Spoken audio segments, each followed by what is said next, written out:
अर्थ यम गीता। यम गीता नाम से पुराण वांगम्य में कई गीताएं मिलती हैं। श्री विष्णु पुराण के अंतर्गत समाहित यम गीता उन्हीं में से एक है। यम के दूत किन मनुष्यों से सदैव दूर ही रहते हैं, यही इस लघु कलेवर वाली गीता में स्वयं यमराज द्वारा अपने दूतों को बताया गया है। सच्चे भक्तों के लक्षण बताने के उपक्रम में जो सदाचार विषयक चर्चा इसमें की गई है, वह अत्यंत प्रभावी होने के साथ भगवान के किसी भी स्वरूप के उपासक के लिए सहज ग्राह्य हो सकती है। वस्तुतः एक सनातन ब्रह्म ही विभिन्न रूपों में अभिव्यक्त है। इसलिए विष्णु भक्त पद से भक्त मात्र का तात्पर्य लेना चाहिए। सरल सुबोध परंतु मार्मिक भाषा शैली में निबद्ध कल्याणकारी यह यम गीता यहाँ प्रस्तुत की जा रही है। श्री मैत्रेय जी बोले, हे गुरु, मैंने जो कुछ पूछा था वह सब आपने यथावत वर्णन किया। अब मैं एक बात और सुनना चाहता हूँ, वह आप मुझसे कहिए। हे महामुने, सातों द्वीप, सातों पाताल और सातों लोक, ये सभी स्थान जो इस ब्रह्मांड के अंतर्गत हैं, स्थूल, सूक्ष्म, सूक्ष्मतर, सूक्ष्म अति सूक्ष्म तथा स्थूल और स्थूलतर जीवों से भरे हुए हैं। हे मुनि सतम, एक अंगुल का 8वां भाग कोई ऐसा स्थान नहीं है जहाँ कर्म बंधन से बंधे हुए जीव नहीं रहते हों। किंतु हे भगवान, आयु के समाप्त होने पर ये सभी यमराज के वशीभूत हो जाते हैं और उन्हीं के आदेशानुसार नरक आदि नाना प्रकार की यातनाएं भोगते हैं। उसके बाद पाप भोग के समाप्त होने पर वे देव आदि योनियों में घूमते रहते हैं। सकल शास्त्रों का ऐसा ही मत है। अतः आप मुझे वह कर्म बताइए जिसे करने से मनुष्य यमराज के वशीभूत नहीं होता। मैं आपसे यही सुनना चाहता हूँ। श्री पराशर जी बोले, हे मुने, यही प्रश्न महात्मा नकुल ने पितामह भीष्म से पूछा था। उसके उत्तर में उन्होंने जो कुछ कहा था वह सुनो। भीष्म जी ने कहा, हे वत्स, पूर्व काल में मेरे पास एक कलिंग देश से ब्राह्मण मित्र आया और मुझसे बोला, मेरे पूछने पर एक जाति स्मर मुनि ने बतलाया था कि ये सब बातें अमुक अमुक प्रकार ही होगी। हे वत्स, उस बुद्धिमान ने जो जो बातें जिस जिस प्रकार होने को कही थी, वे सब ज्यों की त्यों हुई। इस प्रकार उसमें श्रद्धा हो जाने से मैंने उससे फिर कुछ और भी प्रश्न किए और उसके उत्तर में उस द्विश्रेष्ठ ने जो जो बातें बतलाई, उनके विपरीत मैंने कभी कुछ नहीं देखा। एक दिन जो बात तुम मुझसे पूछते हो, वही मैंने उस कालिंग ब्राह्मण से पूछी। उस समय उसने उस मुनि के वचनों को याद करके कहा कि उस जाति स्मर ब्राह्मण ने यम और उनके दूतों के बीच में जो संवाद हुआ था, वह अति गूढ़ रहस्य मुझे सुनाया था, वही मैं तुमसे कहता हूँ। कालिंग बोला, अपने अनुचर को हाथ में पास लेकर देखकर यमराज ने उनके कान में कहा, भगवान मधुसूदन के शरणागत व्यक्तियों को छोड़ देना, क्योंकि मैं जो विष्णु भक्त नहीं है, ऐसे अन्य पुरुषों का ही स्वामी हूँ। देव पूज्य विधाता ने मुझे यम नाम से लोगों के पाप पुण्य का विचार करने के लिए नियुक्त किया है। मैं अपने गुरु श्री हरि के वशीभूत हूँ, स्वतंत्र नहीं हूँ। भगवान विष्णु मेरा भी नियंत्रण करने में समर्थ हैं। जिस प्रकार सुवर्ण भेद रहित और एक होकर भी कटक, मुकुट और कर्णिका आदि के भेद से नाना रूप प्रतीत होता है, उसी प्रकार एक ही हरि का देवता, मनुष्य और पशु आदि नाना विध कल्पनाओं से निर्देश किया जाता है। जिस प्रकार वायु के शांत होने पर उसमें उड़ते हुए परमाणु पृथ्वी से मिलकर एक हो जाते हैं, उसी प्रकार गुण शोभ से उत्पन्न हुए समस्त देवता, मनुष्य और पशु आदि उनका अंत हो जाने पर उस सनातन परमात्मा में लीन हो जाते हैं।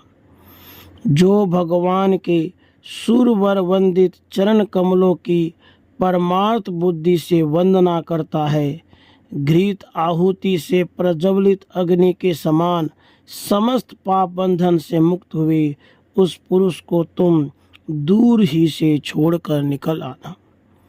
यमराज के ऐसे वचन सुनकर पास हस्त यमदूत ने उनसे पूछा, प्रभु, सबके विधाता भगवान हरि का भक्त कैसा होता है, या आप मुझसे कहिए।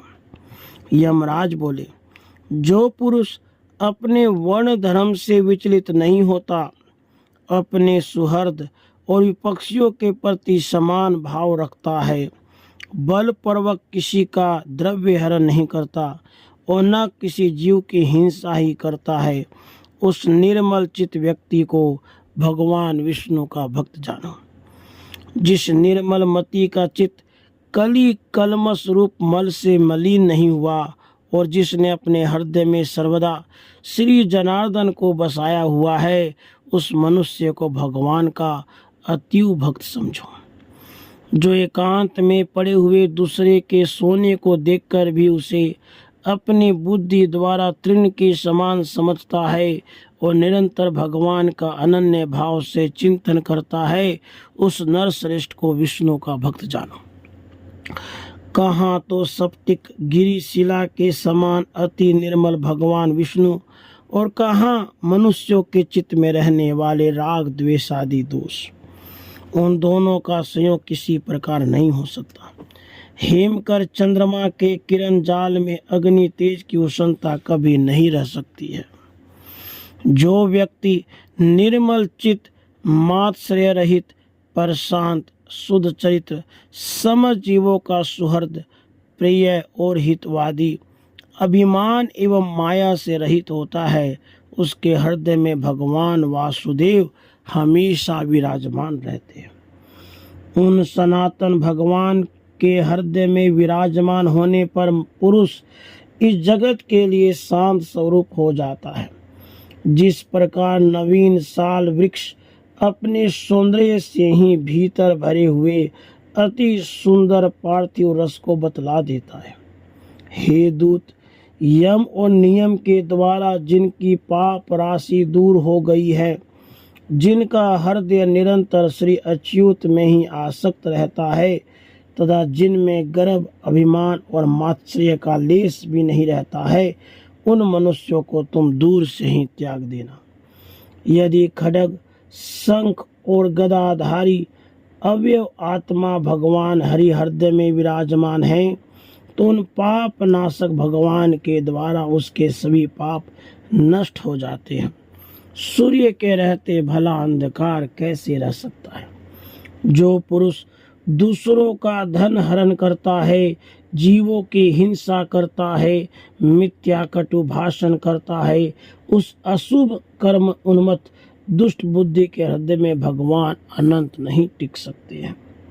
जो कुमति दूसरों के वैभव को नहीं देख सकता, जो दूसरों की निंदा करता है, साधु जनों का अपकार करता है, संपन्न होकर भी न श्री भगवान की पूजा करता है, न उनके भक्तों को दान ही देता है, उस अधम के हृदय में श्री जनार्दन का निवास नहीं हो सकता।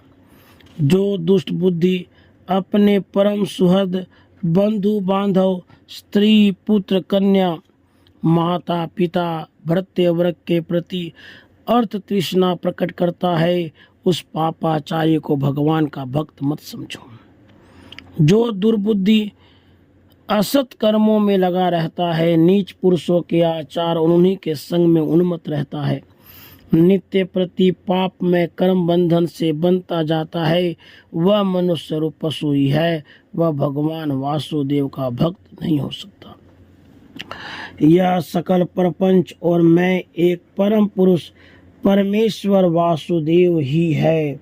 हृदय में भगवान अनंत के स्थित होने से जिनकी ऐसी स्थिर बुद्धि हो गई है, उन्हें तुम दूर से ही छोड़कर चले जाना।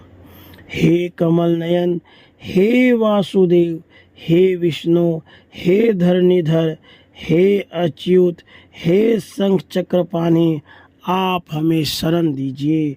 जो लोग इस प्रकार पुकारते हो, उन निष्पाप व्यक्तियों को तुम दूर से ही त्याग देना। जिस पुरुष श्रेष्ठ के अंतःकरण में वे अवयव आत्मा भगवान विराजते हैं, उसका जहाँ तक दृष्टिपात होता है, वहाँ तक भगवान के चक्र के प्रभाव से अपने बल वीर्य नष्ट हो जाने के कारण तुम्हारी अथवा मेरी गति नहीं हो सकती। वह महापुरुष तो अन्य वैकुंठ आदि लोकों का पात्र है। कालिंग बोला, हे कुरुवर, अपने दूत को शिक्षा देने के लिए सूर्य पुत्र धर्मराज ने उससे इस प्रकार कहा। मुझसे यह प्रसंग उस जाति स्मर मुनि ने कहा था और मैंने यह संपूर्ण कथा तुमको सुना दी है। श्री भीष्म जी बोले, हे नकुल, पूर्व काल में कलिंग देश से आए हुए उस महात्मा ब्राह्मण ने प्रसन्न होकर मुझे यह सब विषय सुनाया था। हे वत्स, वही संपूर्ण वृत्तांत जिस प्रकार की संसार सागर में एक विष्णु भगवान को छोड़कर जीव का कोई भी रक्षक नहीं है, मैंने ज्यों का त्यों तुम्हें सुना दिया। जिसका हृदय निरंतर भगवत परायण रहता है, उसका यमदूत, यमपास, यमदंड अथवा यम यातना कुछ भी नहीं बिगाड़ सकते।